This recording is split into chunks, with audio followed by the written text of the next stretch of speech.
नमस्कार, मी पंजाब डक. काय झालं, उत्तर महाराष्ट्राकडे काही भागामध्ये पाऊस पडलेला नाही.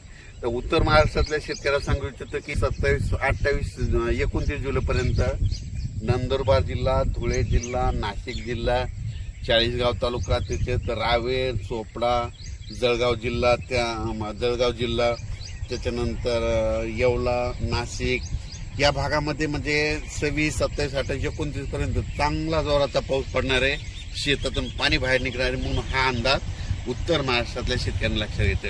त्याच्यानंतर काय झालं की पश्चिम महाराष्ट्रामध्ये सोलापूर जिल्हा, सांगली जिल्हा, अहिल्यानगरचा काही भाग या भागामध्ये पाऊस पडले नाही. तर आज 26 तारखेला म्हणजे आज अहिल्यानगर भागामध्ये त्याच्यानंतर सोलापूर जिल्ह्यामध्ये करमाळा तिकडल्या भागामध्ये सोलापूर जिल्ह्यात खूप ठिकाणी आज जोराचा पाऊस सुरू होईल. रिमझिम काही ठिकाणी रिमझिम पडेल, कुठून शेताच्या बाहेर पाणी निघा म्हणून पश्चिम महाराष्ट्रातल्या शेतकऱ्यांनी हा अंदाज लक्षात घ्यायचा. त्याच्यानंतर आपण मराठवाड्याकडे बोलू.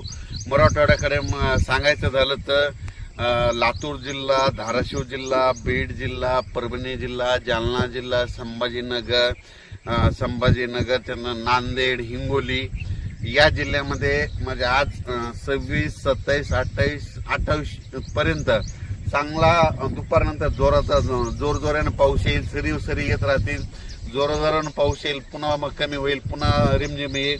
पण 28 तारखेपर्यंत मराठवाड्यामध्ये ह्या 5-7 जिल्ह्यामध्ये पाऊस 28 तारखेपर्यंत चालू राहणार आहे आणि 29 नंतर सूर्यदर्शन होणार आहे. त्याच्यानंतर काय करू, पूर्व विदर्भाकडे.